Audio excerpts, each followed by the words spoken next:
नमस्कार। द देसी अड्डा पर आपका स्वागत है। मैं हूं राकेश तिवारी। देखिए, सिवान में मतदान से पहले अब ये तय हो गया है कि मुसलमान अब लालू यादव का झोला ढोने के लिए तैयार नहीं है। जहां भी उन्हें मौका मिलेगा वे झोला उठाकर फेंक देंगे। सिवान में नया समीकरण तैयार है और ये समीकरण है मुसलमानों का और सवर्णों का। सिवान में चुनाव के ठीक पहले, जब कल मतदान होने वाला है, उसके पहले तक ये कॉम्बिनेशन सिवान में पूरी तरह पैक्ट है। इस बार कोई दाव नहीं बदलने जा रहा है। जैसे मैंने क्षेत्रों में बातें की, लोगों से ये जाना और समझा कि सीमान का समीकरण इस बार कहाँ जा रहा है, तो ऐसा पता चला कि सीवान में समीकरण इस बार बदल गया है और सीवान में इस बार जो लड़ाई हो रही है वो त्रिकोणीय लड़ाई है और उस त्रिकोणीय लड़ाई में आरजेडी जो है वो सबसे अंतिम छोर पर खड़ा है। अवध बिहारी चौधरी यदि कुछ वोट पाकर अपना इज्जत बचा ले तो यही काफी है, क्योंकि सिवान की लड़ाई जो है वो अब अलग मोड़ पे जा रही है। लालू यादव का जलवा सिवान में समाप्त हो चुका है, ये भी बात तय हो चुका है। और इस नए समीकरण को जिन्होंने बनाया है उनका नाम है हिना साहब। शहाबुद्दीन की पत्नी हिना साहब ने जिस तरह से इस बार चुनावी समीकरण को बदला है, उससे सीवान की राजनीति ही बदल गई है। और जो पिछले 3 चुनावों से जिस तरह से परिणाम आ रहा था, उससे उलट कुछ हो जाए तो इस पर आश्चर्य नहीं होना चाहिए। देखिए, चुनाव से ठीक पहले आप वोटों का समीकरण समझ लीजिए कि सिवान में जो वोट है वो कहाँ जा रहे हैं, उसका समीकरण क्या है और किस दूरी पर सिवान का समीकरण अभी चल रहा है। वोटों को समझ लीजिए कि सिवान में लड़ाई क्या है। सिवान में लगभग 3 लाख मुस्लिम वोटर हैं, 2.5 लाख यादव वोटर भी हैं, कुशवाहा भी 1.25 लाख के हैं और सहनी 80,000 के आसपास है। सवर्ण मतदाताओं की बात करें तो 4 लाख के आसपास सवर्ण मतदाता हैं। इसमें ब्राह्मण, भूमिहार, राजपूत और लाला शामिल हैं। ईबीसी भी, अति पिछड़े जाति की आबादी लगभग 2.5 लाख है। तो यदि इन वोटों का कॉम्बिनेशन आप तैयार करेंगे तो आप पाएंगे और समझ पाएंगे कि सिवान की लड़ाई जो है कहाँ जा रही है। मतदान के ठीक एक दिन पहले का मैं आपको समीकरण बता रहा हूं। हिना साहब जिस समीकरण से ये चुनाव जीतना चाहती हैं वो समीकरण है कि मुस्लिम वोटों के साथ साथ यदि सवर्ण मतदाता गोलबंद होकर उन्हें मतदान करे तो फिर उनकी लड़ाई कहीं रुकने वाली नहीं, जीत का परचम वो लहरा देंगे। सिवान में इस बार पता का हिना साहब का पहर जाएगा यदि ये वोट मतदान केंद्र तक जाते जाते एकजुट रह गए तब, क्योंकि इन वोटों के अलावे भी शहाबुद्दीन के समर्थकों का हर वर्ग में वोट है, जो यदि इनके साथ जुड़ गया तो वो एक्स्ट्रा वोट होगा। तो ये वोट है। तो जो हिना साहब जिन वोटों के सहारे चुनाव जीतना चाहती हैं उसमें 3 लाख वोट मुस्लिम के हैं और 4 लाख वोट सवर्ण के हैं। तो ऐसे में 7 लाख वोट सिवान के जो हैं वह हिना साहब के पक्ष में खड़े हैं। अवध बिहारी चौधरी की बात करें तो आरजेडी के पक्ष में जो समीकरण दिखता है उसमें 2.5 लाख यादव मत है और 80,000 सहनी के मत हैं। तो कुल 3.25 लाख के आसपास में समीकरण है अवध बिहारी चौधरी के पक्ष में जो वो दिखता है। इसके अलावा यदि आप बात करते हैं जनता दल यू के प्रत्याशी का, तो विजय लक्ष्मी के पक्ष में जो समीकरण है वो समीकरण है कि कुशवाहा के 1.25 लाख वोट और 2.5 लाख वोट जो है वो अति पिछड़ी जातियों का है, जो गोलबंद होकर विजय लक्ष्मी कुशवाहा के पक्ष में गोलबंद हो सकता है। तो 3.25 लाख वोट विजय लक्ष्मी के साथ इंटैक्ट है। तो इस तरह से देखा जाए तो 7 लाख वोटों को लेकर हिना साहब चुनावी मैदान में है, 3.25 लाख वोटों के साथ अवध बिहारी चौधरी चुनावी मैदान में है और 4.25 लाख वोटों के साथ विजय लक्ष्मी चुनावी मैदान में है। ये उनके समीकरण बता रहे हैं जिस तरह के वोट बैंक सीवान में है और जिस तरह का समीकरण वहां बन रहा है। लेकिन अब समीकरण बदलेगा कैसे और समीकरण में कुछ चेंजेज आना होगा तो कैसे आएगा, विजय लक्ष्मी कब जीतेंगी सीवान में, ये समीकरण कब होगा कि विजय लक्ष्मी जीतेगी, इसको समझना पड़ेगा। जब तक सवर्ण जातियां टूटकर विजय लक्ष्मी के साथ नहीं जुटेंगी तब तक किसी कीमत पर विजय लक्ष्मी चुनाव जीत नहीं सकती है।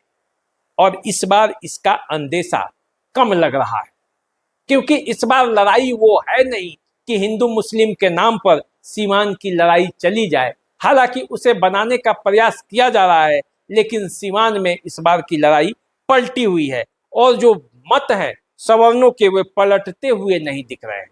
हालांकि मेहनत बहुत हो रहा है, विजय लक्ष्मी के पक्ष में गोलबंद करने के लिए मेहनत हो रहा है और बूथ पर जाते जाते ये मेहनत कितना रंग लाएगा, चुनाव का परिणाम इसी पर टिका हुआ है कि क्या कर्णजीत सिंह उर्फ व्यास सिंह दरौदा के जो विधायक है उनका मेहनत सफल होगा, क्या मनोज सिंह जो भाजपा के नेता हैं वो जो लगे हुए हैं उनका प्रयास सफल होगा, ओम प्रकाश यादव, मंगल पांडे जो कि मंत्री भी हैं और सिवान उनका स्थानीय गृह जिला है, उनका प्रयास सफल होगा, क्या विक्रम कुंवर कुछ असर कर पाएंगे, क्या श्याम बहादुर सिंह के बातों का असर होगा, क्या भाजपा के जो जिलाध्यक्ष है संजय पांडे और उनके जो कार्यकर्ता हैं क्या वे लगकर विजय लक्ष्मी को जीत दिला पाएंगे, क्या सिवान के वैश्य मत पूरी तरह से विजय लक्ष्मी के पक्ष में गोलबंद हो जाएंगे।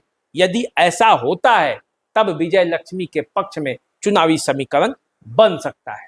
अगर ऐसा नहीं होगा तो हिना साहब का जो समीकरण है वो बड़ी मजबूती के साथ सीवान में खड़ा है और उसे चारों तरफ से टेस्ट करके देखा गया है, समझा गया है और इसीलिए सीवान की लड़ाई जो है इस बार आप देख रहे होंगे अलग दिशा में जा रही है। आपको शायद पता नहीं होगा, हिना साहब कई स्तर पर चुनाव लड़ रही हैं, उनके पीछे लोग खड़े हैं और मजबूती से खड़े हैं, चाहे वो मीडिया का मामला हो, मीडिया मैनेजमेंट का मामला हो, सोशल साइट पर उनके कार्यों को गिनाने का मामला हो, टीम लगी हुई है और पूरा टीम बड़ी मजबूती के साथ उनके साथ काम कर रहा है और उसका असर है कि हिना साहब इस चुनाव में एक अलग तरह के तेवर के साथ खड़ी हैं। अब देखिए ना किस तरह से सिवान के राजपूत, सिवान के भूमिहार, ब्राह्मण और लाला उनके पक्ष में खड़े दिखते हैं। अजय सिंह जो कविता सिंह के पति हैं, निवर्तमान सांसद कविता सिंह के, उनके अधिकांश समर्थक हिना साहब के पाले में खड़े दिखते हैं। यहाँ तक कि बंटी सिंह जो कल तक हुंकार भर रहे थे अजय सिंह के लिए, वे भी हिना साहब के पक्ष में खड़े दिखते हैं। इसके अलावे दरौदा के प्रखंड प्रमुख विनय सिंह, वो भी हिना साहब के पक्ष में खड़े हैं। ब्रजभूषण सिंह की बात करें तो वो भी हिना साहब के पक्ष में खड़े हैं। अजय सिंह के भाई खड़े हैं, रघुनाथपुर के जो विधायक हैं उनके पुत्र जो है वो हिना साहब के पक्ष में खड़े हैं। तो इस तरह से देखा जाए तो हिना साहब ने इस बार जिस तरह से अपने को राजनीति में फिट किया है उसको देखकर ऐसा लगता है कि इस बार सीवान की राजनीति कहीं दूसरे तरफ घूम न जाए। और इसका एक कारण भी है कि जिस तरह से यहाँ पे कैंडिडेट उतारा गया विजय लक्ष्मी कुशवाहा, जिनका न कोई राजनीतिक आधार है और न जिनका कोई राजनीतिक समझ माना जाता है कि है। हालांकि रमेश कुशवाहा राजनीति के माहिर खिलाड़ी हैं, लेकिन बीजेपी और जदयू के कॉम्बिनेशन में वो कभी बैठते नहीं हैं। जिस जदयू के टिकट पे वे जब चुनाव लड़े थे जीरादेई में, तब आरजेडी और जेडीयू का कॉम्बिनेशन था, न कि भाजपा और जदयू का। और इसलिए रमेश कुशवाहा को परेशानी उठानी पड़ रही है और इस चुनाव में अंत समय तक समीकरण पलटते हुए नहीं दिख रहा है।